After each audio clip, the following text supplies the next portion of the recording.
आदरणीय मेहमानों, आज हम अपने स्कूल के 25 साल सेलिब्रेट कर रहे हैं।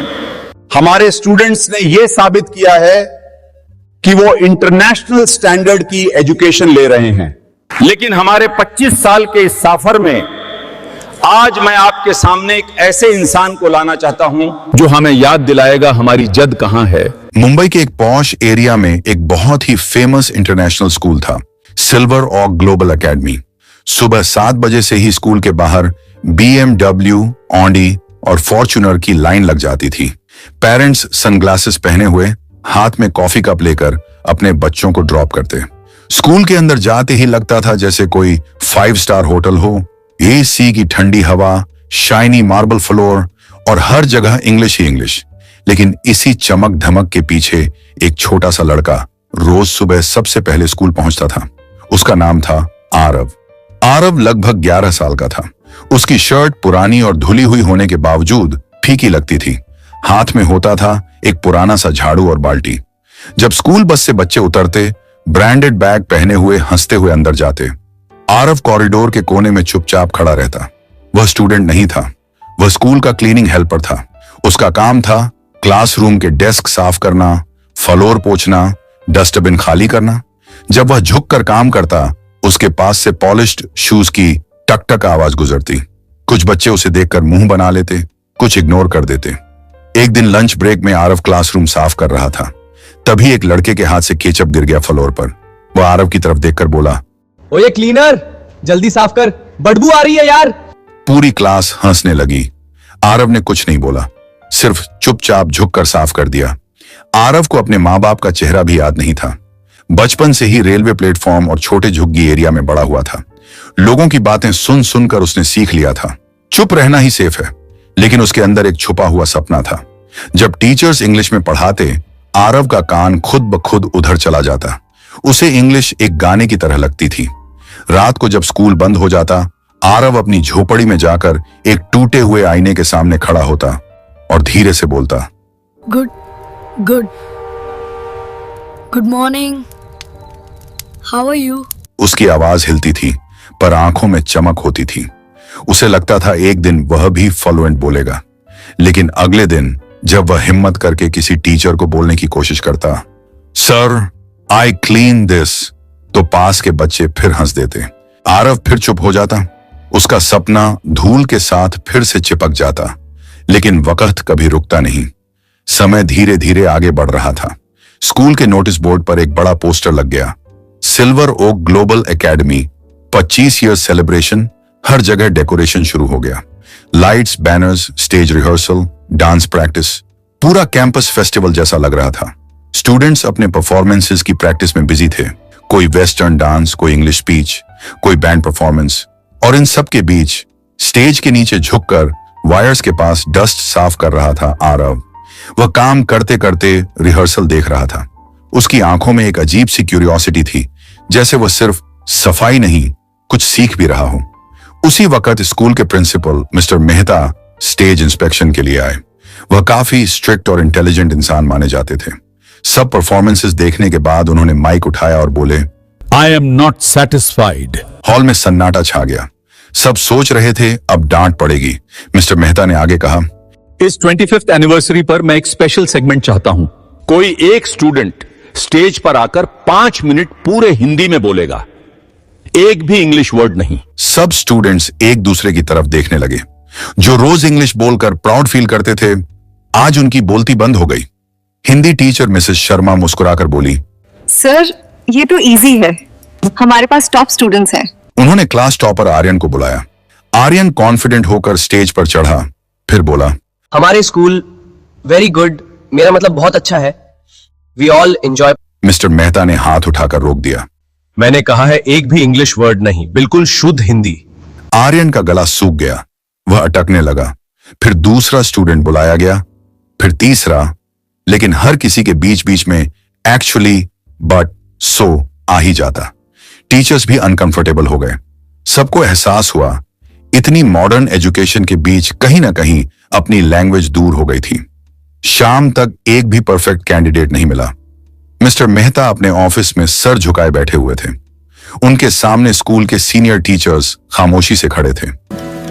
ये शर्म की बात है, हमारा स्कूल 25 साल पूरे कर चुका है, लेकिन आज तक हम एक भी ऐसा स्टूडेंट नहीं बना पाए जो अपनी मां भाषा में सिर्फ 5 मिनट बिना रुक के शुद्ध बोल सके। अगर काल इसी स्टेज पर हम अपनी ही लैंग्वेज का सम्मान न रख पाए तो फिर इस एजुकेशन की असली कीमत क्या रह जाएगी। बाहर हल्की बारिश हो रही थी। इसी वक्त कॉरिडोर में झाड़ू लगा रहा आरव उनकी बात सुन रहा था। उसका दिल जोर से धड़कने लगा। उसने कभी स्कूल की किताब नहीं पढ़ी थी, लेकिन रद्दी से उठाए हुए अखबार पढ़ पढ़कर उसने हिंदी सीख ली थी। कुछ सेकंड तक वह दरवाजे के बाहर खड़ा रहा, फिर हिम्मत करके दरवाजा खटखटाया। रूम के अंदर सब टीचर्स ने मुड़कर देखा। ये क्लीनर यहाँ क्या कर रहा है? आरव धीरे से बोला। सर, अगर इजाजत हो तो मैं ट्राई कर सकता हूँ। रूम में हल्की हंसी की आवाज गूंज गई। एक टीचर ने तीखे सुर में कहा, तुमसे नहीं होगा, जाओ अपना काम करो। लेकिन मिस्टर मेहता ने हाथ उठाकर सबको चुप करा दिया। उन्होंने आरव की आंखों में देखा। उन आंखों में डर भी था, पर साथ ही खुद पर भरोसा भी। मिस्टर मेहता बोले, जब कोई और रेडी नहीं है तो इसे एक मौका देने में नुकसान क्या है? या तो यह हमारी इज्जत बचा लेगा या फिर हमें और ज्यादा शर्मिंदा कर देगा। मैं ये रिस्क लेना चाहता हूं। टीचर्स ने एक दूसरे की तरफ देखा। कुछ लोग मुस्कुराए, कुछ ने सिर हिला दिया। उनके लिए आरव सिर्फ एक सफाई करने वाला लड़का था। उन्हें नहीं पता था, यह लड़का हर रात आईने के सामने खड़ा होकर सिर्फ अल्फाज ही नहीं, अपनी पहचान भी धीरे धीरे मजबूत करता था। अगले दिन फंक्शन था।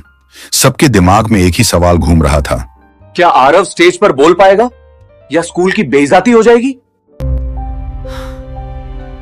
अगली सुबह स्कूल का माहौल बिल्कुल अलग था। गेट के बाहर लग्जरी कार्स की लाइन, मीडिया वैन और सिक्योरिटी गार्ड्स। ऑडिटोरियम को फूलों और गोल्डन लाइट्स से सजाया गया था। बड़े स्क्रीन पर लिखा था, सेलिब्रेटिंग 25 इयर्स ऑफ एक्सीलेंस।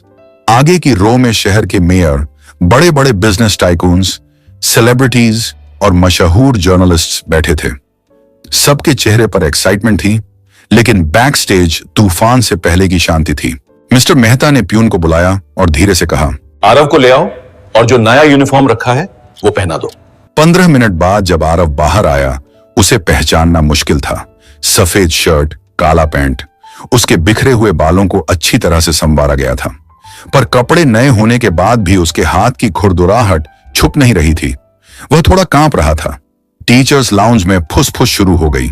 एक टीचर हंसी दबाकर बोला, सर सच में पागल हो गए हैं क्या?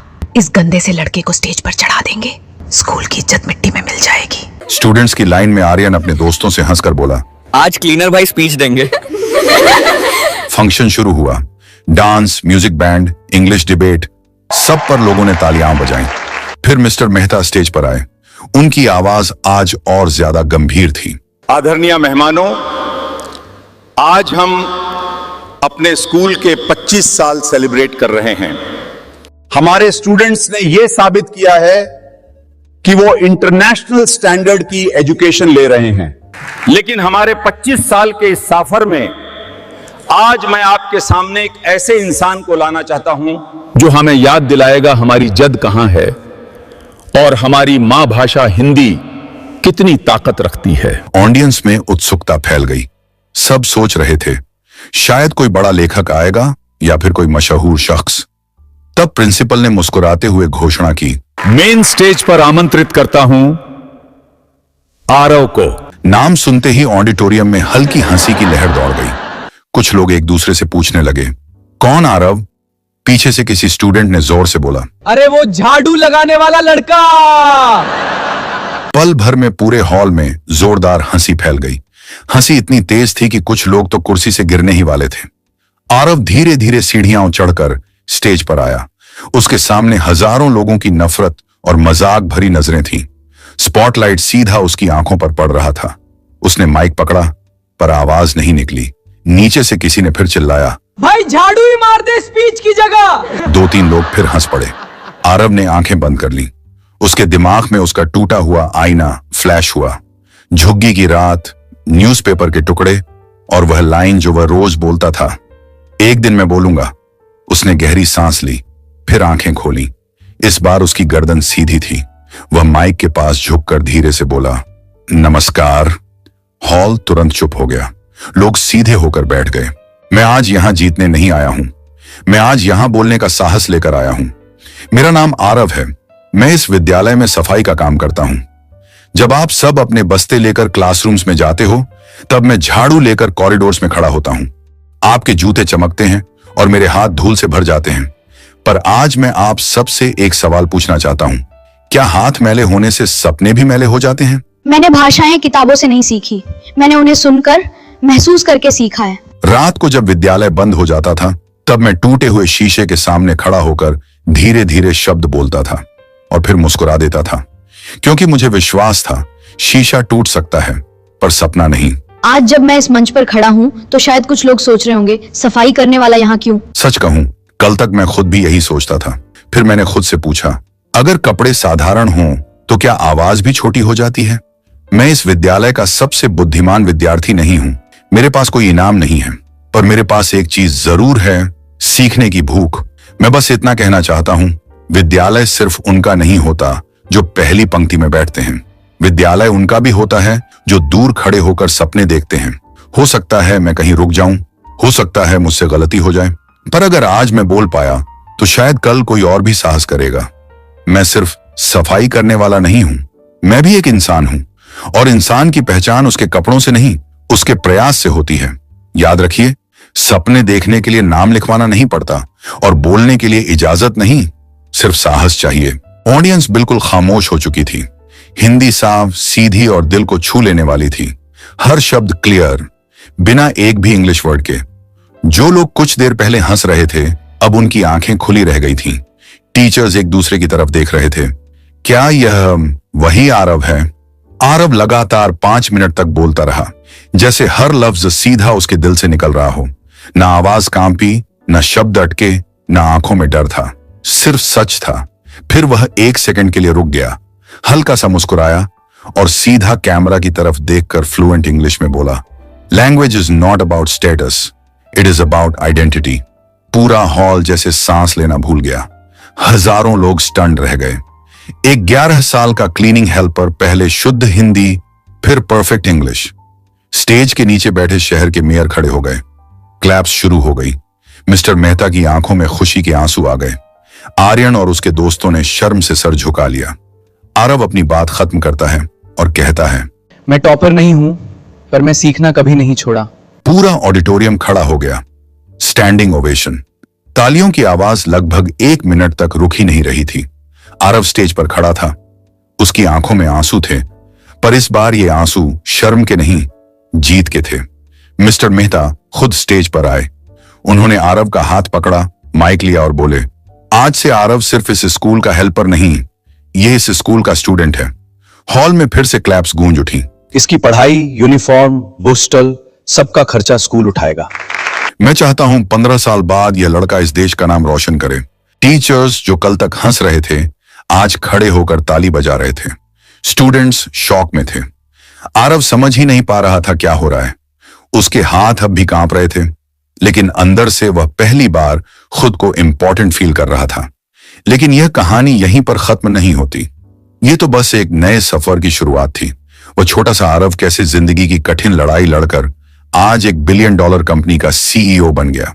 कैसे उसने उसी स्कूल को दुनिया के मैप पर ला खड़ा किया जहां कभी उसकी कोई पहचान नहीं थी। वक्त कभी किसी का इंतजार नहीं करता। कैलेंडर के पन्ने पलटे और देखते देखते 15 साल बीत गए। जिस स्कूल के कॉरिडोर में कभी आरव झाड़ू लगाता था, आज उन्हीं दीवारों पर सुनहरे अक्षरों में लिखा था, आवर प्राइड, आवर इंस्पिरेशन। लेकिन आरव कहां था? पढ़ाई पूरी करने के बाद स्कॉलरशिप पर वह देश के बाहर चला गया था, पर अपनी स्ट्रगल और वह धूल भरे दिन वह कभी भूला नहीं।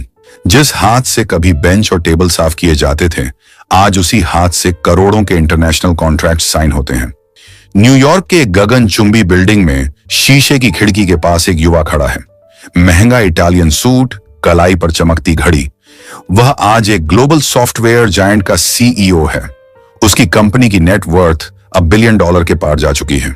दुनिया भर का मीडिया उसके नाम के चर्चे कर रहा है, लेकिन इतनी बुलंदियों पर पहुंचकर भी आरव को याद आ जाता है वह मैली सी शर्ट, वह टूटा हुआ आईना और स्कूल का वह खामोश कॉरिडोर।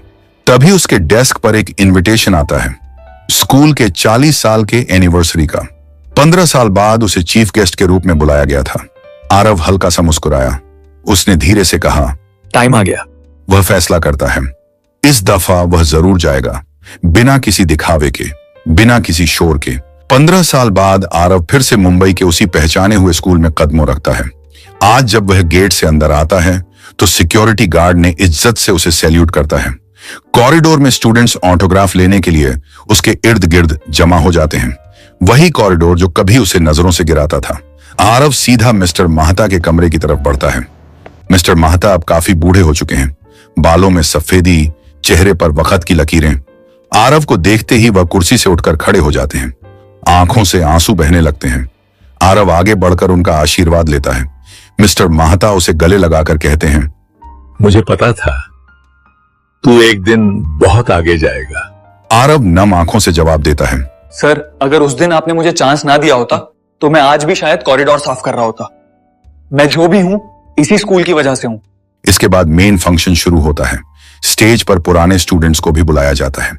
आर्यन, जो कभी आरव को क्लीनर कहकर सबके सामने नीचा दिखाता था, आज एक छोटी सी कंपनी में मामूली सी नौकरी कर रहा है। वह स्टेज के नीचे नजरें झुकाए बैठा है। उसे कभी ख्याल भी नहीं आया था कि जिसे वह कमजोर समझता था, वह आज उसके सपनों से भी ज्यादा बड़ा बन चुका होगा। आरव स्टेज पर आता है। आज वह किसी महंगी सूट में नहीं, बल्कि एक सादा सा कुर्ता पजामा पहने हुए है। माइक के सामने खड़े होते ही पूरा ऑडिटोरियम बिल्कुल शांत हो जाता है। आरव बोलता है, 15 साल पहले जब मैं यहीं खड़ा था, मेरी पहचान सिर्फ एक झाड़ू लगाने वाले की थी। आज मेरी पहचान एक सीईओ के रूप में है, लेकिन मेरी असली पहचान न तब पहली थी न आज। मेरी सबसे बड़ी पहचान यही है कि मैं इस मिट्टी का बेटा हूं, जिसने अपनी भाषा और अपनी पहचान से प्यार करना यहीं सीखा। फिर आरव घोषणा करता है, आज से स्कूल के जितने भी सुविधा वंचित स्टाफ मेंबर्स हैं, उनके बच्चों की पढ़ाई की पूरी जिम्मेदारी मेरी कंपनी उठाएगी। मैं नहीं चाहता कि कोई और आरव टूटे हुए आईने के सामने खड़ा होकर अपने सपने ढूंढने पर मजबूर हो। ये स्कूल सिर्फ एक इंग्लिश मीडियम इंस्टीट्यूशन नहीं, बल्कि एक ऐसी जगह है जहां कब्दों से नहीं, कबिलियत से लोगों को पहचाना जाता है। आरव ने एंड में कहा, टैलेंट यूनिफॉर्म नहीं देखता, सिर्फ मौका देखता है। आज आरव जहां भी जाता है, इस स्कूल का नाम गर्व के साथ लेता है। दुनिया के बड़े बड़े कॉन्फ्रेंसेस में वह खुद को भारत के उस स्कूल का स्टूडेंट बताता है जहां उसे इंसान बनना सिखाया गया। उसकी वजह से स्कूल को इंटरनेशनल पहचान मिलती है। आज आरव सिर्फ एक सक्सेसफुल बिजनेसमैन नहीं, बल्कि हजारों सुविधा वंचित बच्चों के लिए एक जिंदा उम्मीद है। अपने ऑफिस के ड्राइंग रूम में उसने अपनी पुरानी झाड़ू फ्रेम करवा कर रख दी है, ताकि वह कभी न भूले उसकी शुरुआत कहां से हुई थी। यह कहानी हमें यह सिखाती है कि इंसान को ना कपड़ों से पहचाना जाता है, ना उसके काम से, बल्कि उसकी सोच से। भाषा सिर्फ बोलने का जरिया नहीं, भाषा होती है पहचान। और जब किसी को अपनी पहचान मिल जाती है तो वह दुनिया के हर स्टेज पर खुद को खड़ा कर लेता है। जो आज झुककर काम कर रहा है, कल वहीं खड़े होकर रास्ता दिखा सकता है। यह कहानी यहीं खत्म नहीं होती। यह कहानी हर उस दिल में शुरू होती है जो आज भी खुद पर विश्वास करने की हिम्मत रखता है।